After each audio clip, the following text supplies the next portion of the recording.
I started to struggle with what I now know were OCD symptoms. That feeling of gloom and anxiety and terror came in a really big way. And I just remember the anxiety becoming so unbearable. It actually felt like I was in another world. Anxiety had just gripped me. And I was almost just waiting to die or something because it just didn't feel like I was alive. So I did everything from having Reiki treatments and buying crystals and getting tarot reading, having people find my spirit guides and angels. And I was literally I was seeking so hard for something. And I remember my sister giving me this book. It was like an A to Z of gods. So I'm reading through all this and then it comes to Jesus. I was born in Barnsley General Hospital in the north of England. And I was born into a bit of an interesting family, really. My mum was a primary school teacher and my dad was an entertainer. So my earliest memories are watching Dad at the side of stage, seeing him sort of strut out in his dinner jacket, singing these beautiful songs, singing Frank Sinatra and Irish music. My mum was born in Yorkshire. And they met, I guess, when my dad had just come over to the UK. He'd actually been married before. And so they met. My mum had a daughter as well. So it was like two families coming together, and then I popped into the world. I started to struggle with what I now know were OCD symptoms. And so I had no idea what that was. But for me, it was all very internal. It was this inner compulsion that I had to do certain things in a certain order or something really bad would happen. And so, it might be kind of touching every lamppost on the way home from school. And I felt like if I missed one, it just gave me this feeling of real anxiety. Obviously at the time as a child, I just thought I was going crazy, didn't want to tell anyone.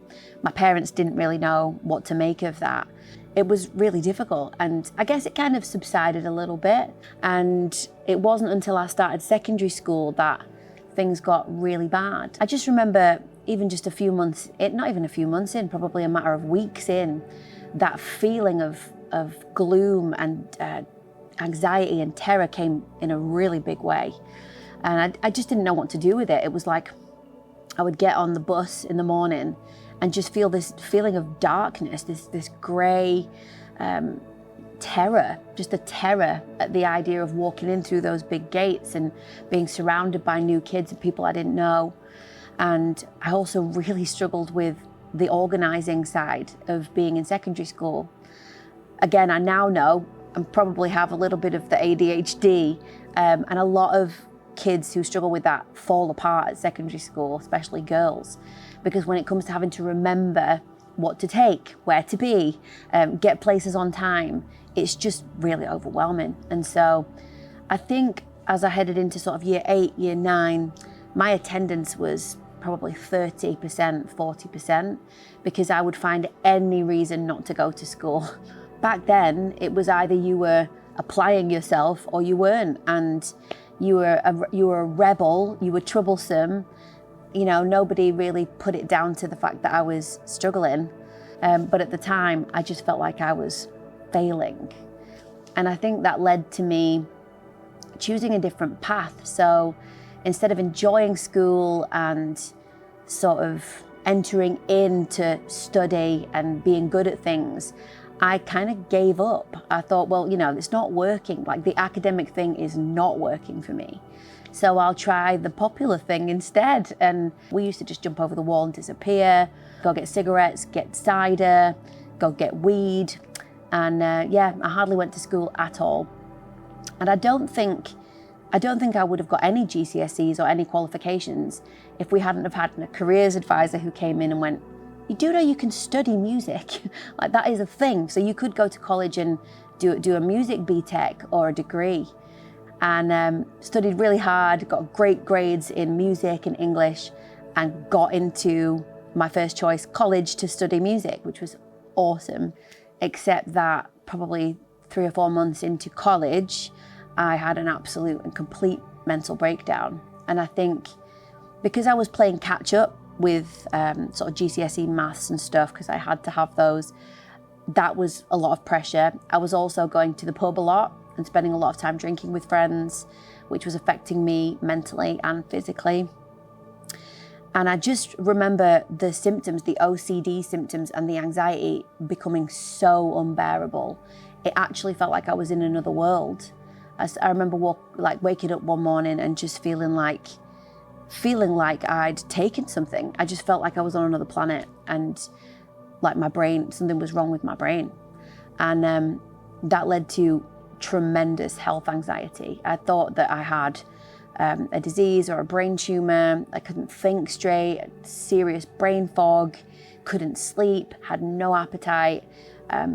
It was like anxiety had just gripped me, completely gripped me. And I was almost just waiting to die or something. Because it just didn't feel like I was alive. So I dropped out of college, just completely cut my friends off, didn't speak to my friends at all, didn't tell them why I'd left college, and spent probably 6 months recovering from that and getting a little better.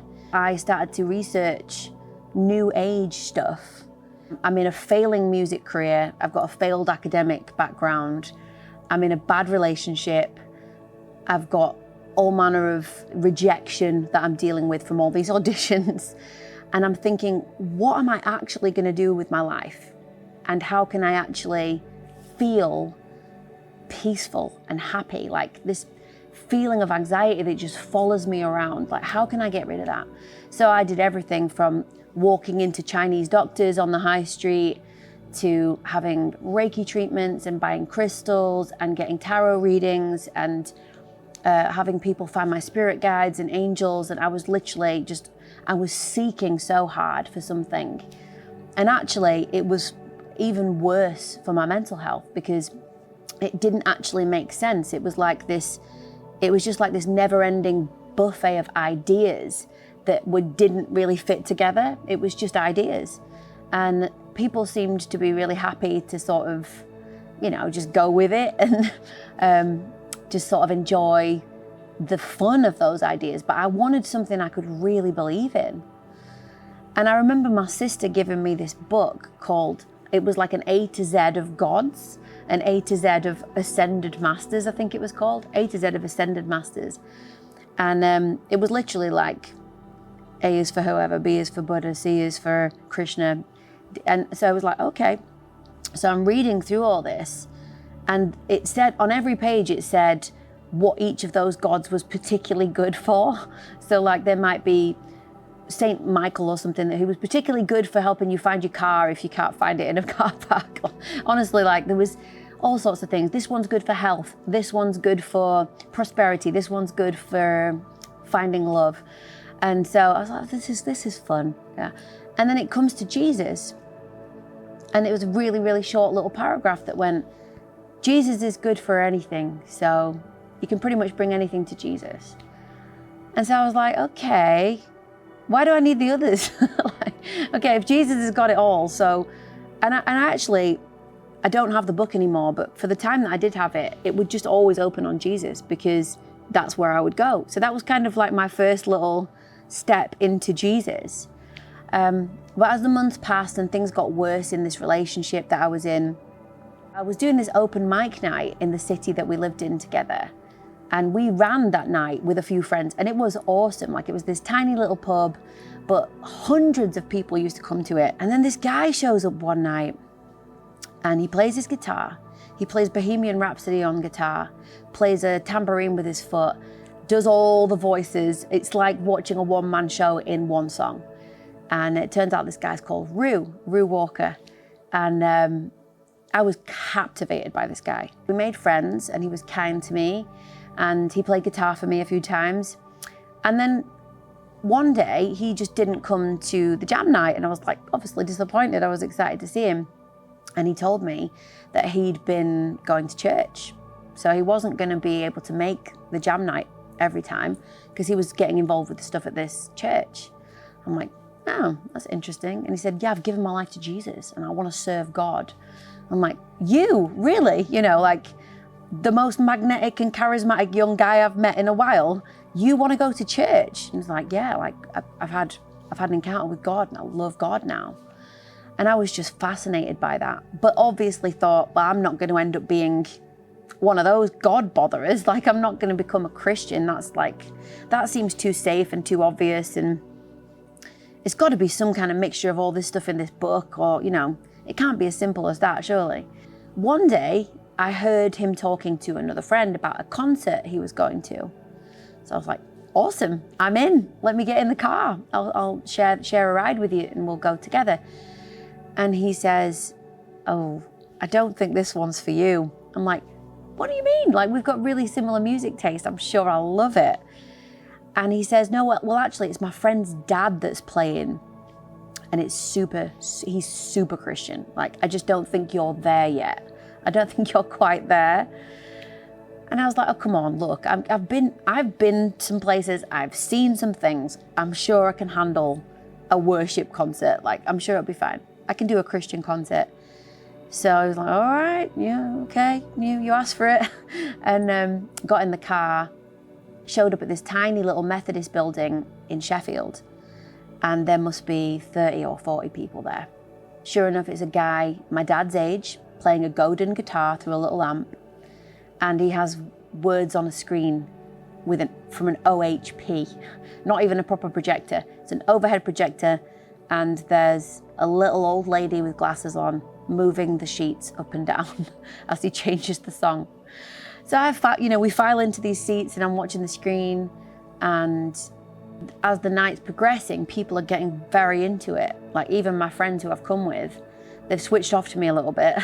Their eyes are closed, their arms are raised, they're praying out loud. And so it was very spontaneous in what was happening. But I'm thinking, I can do this. Like, why should I be afraid of this? So I sort of made the decision to not run for the fire exit and just to kind of get through it. And then Godfrey sang this one song called My Troubled Soul. And every part of it is about anxiety, basically. The words are, my troubled soul, why so weighed down? You weren't meant to bear this heavy load.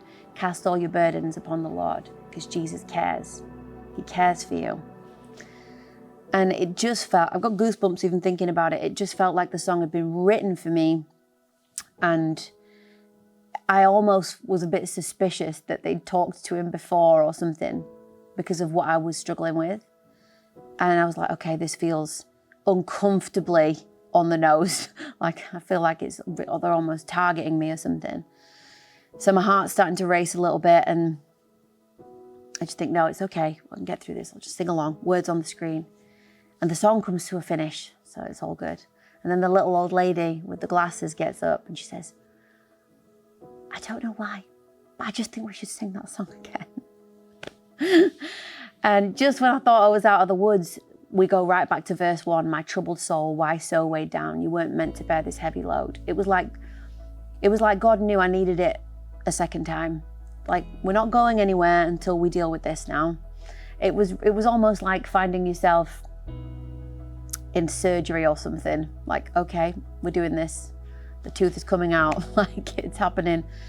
And I just felt overwhelmed by emotion and just started to think about all the stuff I'd been through and the relationships, the way I'd compromised myself physically with people, my poor little brain and what I'd done to it over the years, smoking weed. And I just thought about failing at school and struggling with confidence. Like, it all just came. And even my family's struggles. I was thinking about my parents and all of those things. And I was like, okay, I will cast all my burdens on the Lord. Let's see what happens.